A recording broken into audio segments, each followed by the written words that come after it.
NFC North, major change. Green Bay, quiet camp. I don't worry about Jordan Love's non-throwing hand injury yesterday. The Lions, I'm dropping them to second. I think their roster and O-line and quarterback and culture is too good not to be a playoff team in the NFC. Bears have been the noisiest camp. I don't trust it, but I know more about the Bears than I do J.J. McCarthy and the Vikings. So I am taking the Bears from second to third, the Lions from first to second.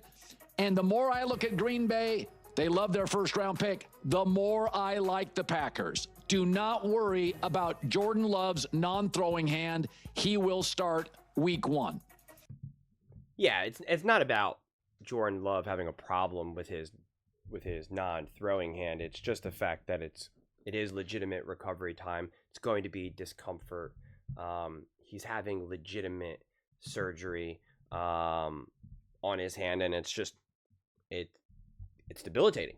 That's just the reality. We don't have to pretend like it's not a thing, because it is a thing. And so, like I've said before, anything that just disrupts the flow of camp, the flow of practice, getting in rhythm, just anything that's just short of feeling 100% healthy, it's an obstacle. It's annoying. But obviously the benefit is that it's not on his actual throwing hands, and it's not lower body, so it won't be as big of a deal. But yeah, it's funny to see Colin take the plunge and have the Packers at the top right now, because you could make the absolute argument that the Green Bay Packers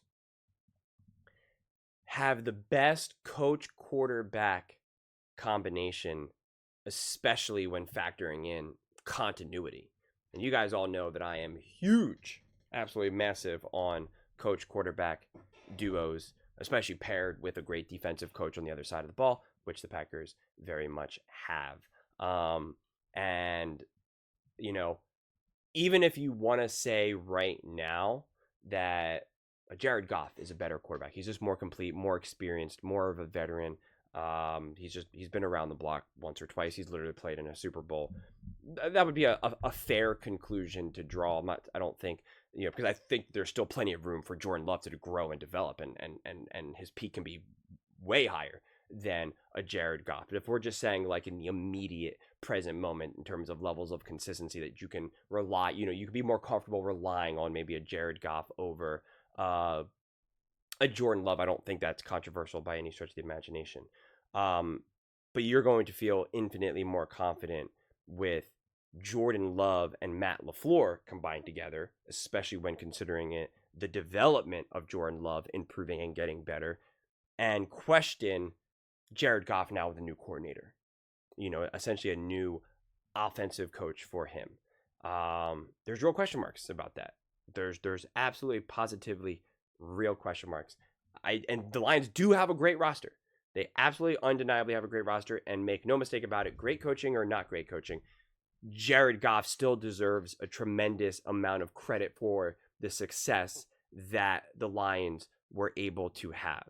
But the style of offense that they ran is very complicated, a lot of moving parts. They do rely on Jared Goff a ton, and he passed and thrived with flying colors.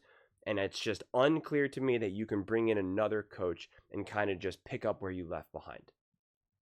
That's just, I just don't know what that's going to look like. And so right now you're going to have more confidence in that. And again, you have Caleb and Ben Johnson, and it's like, we've never seen that before.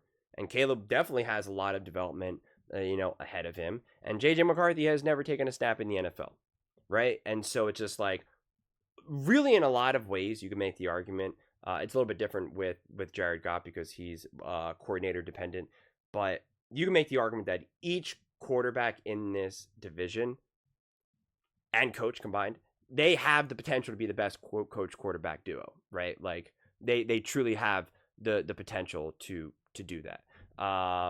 And it's just, from my viewpoint, Matt LaFleur and Jordan Love have the biggest head start out of any of these other teams.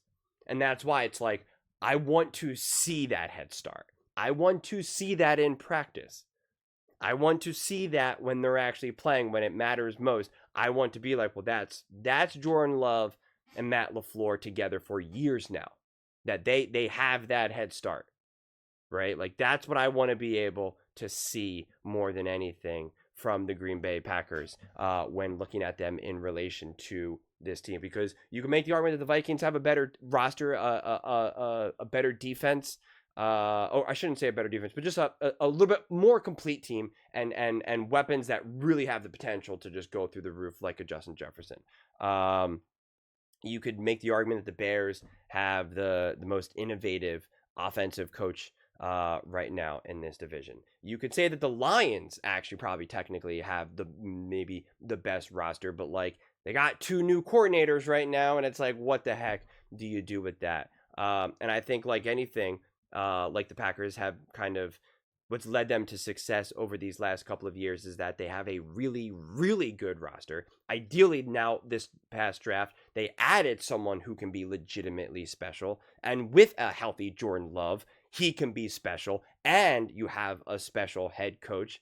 You take care of the defensive side of the ball.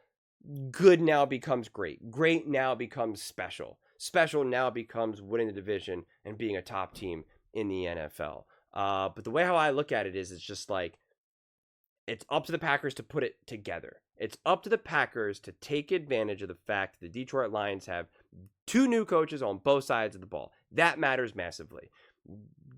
Caleb Williams is trying to figure this out with Ben Johnson, and Ben Johnson is a first-year head coach. It's up to Matt LaFleur to prove why he's been a head coach in the NFL for years now, like legitimately years, not a couple years, not a few years, years, and coached in big-time games with a big-time quarterback with the same franchise, obviously the Green Bay Packers.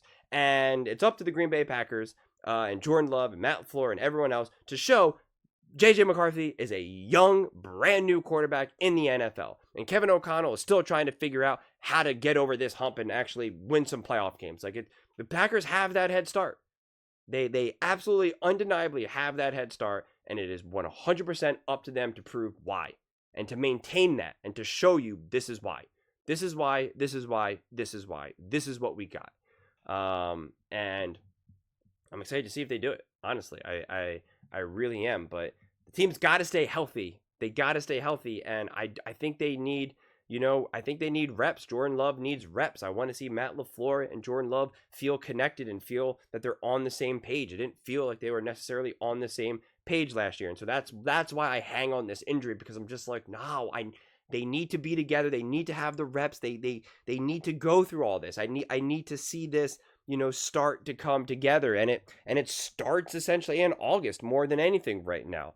And so I'm frustrated with the injury. I'm not being doom and gloom, but it's just, it's when you're coming off the year that you came off last year, you're just like, oh my God, we just need some smoothness here, right? Everything felt so tricky last year, and the way how you get things to not feel so tricky is by being on time, by being healthy, by being organized, by being prepared. And when you're not healthy, then you can't practice as you normally would, then it's harder to be prepared, and on and on you go. But that's where Matt LaFleur has to earn his paycheck and make sure that everyone gets going. And Jordan Love is putting in the work. Jordan Love cares. And that's why he opted to get the surgery, because it's like, you get the surgery now, you don't have to play any games, you don't have to linger, you don't have to maybe get surgery a little bit later down the road, or the pain becomes unbearable, or it gets worse. It's like, no, just you swallow it now, you deal with it now, and then you'll be fine in a few weeks or a month or so, where it shouldn't really be much of a concern. But I can all but guarantee it's still something that will linger. It's still something that he's going to feel in his hand. 2 weeks from now, 3 weeks from now, 4 weeks from now, he bangs it. He's going to feel it. You got surgery on a ligament in your hand. It's not going to feel as if you didn't injure your finger. And even though it's your opposite hand, it's still your body. It's still something that's going through your mind. It's still something that's, going to consume some of your thoughts, affect your sleep and whatnot. So it's just extra stuff that, as someone who's been injured a million times, I'm very well aware of. So, it's going to be something, but hopefully it's just a very, very, very little something. But it is fascinating to see Colin pick the Green Bay Packers and the Green Bay Packers to win the division, the Detroit Lions wild card, and the Bears and the Vikings a swing and a miss. But those are just my thoughts. I'd absolutely love to hear yours. What do you guys all think about the Green Bay Packers winning the NFC North over the Detroit Lions, and the Bears and the Vikings coming in 3rd and 4th place and missing the playoffs? Let me know in the comments below. I read every single comment, so whether you agree with me or disagree with me, either way, let's get in some discussions, let's get in some fights, but ultimately, let's just have some fun. And please do consider subscribing. We are building an amazing community here, and absolutely love to see you part of it. I want to build something that we all genuinely feel connected to, something that we're really excited to be part of. I think we're on our way to doing it. And please don't forget to give this video a thumbs up, as it really does help with visibility and the algorithm. Thank you so much. See you next time.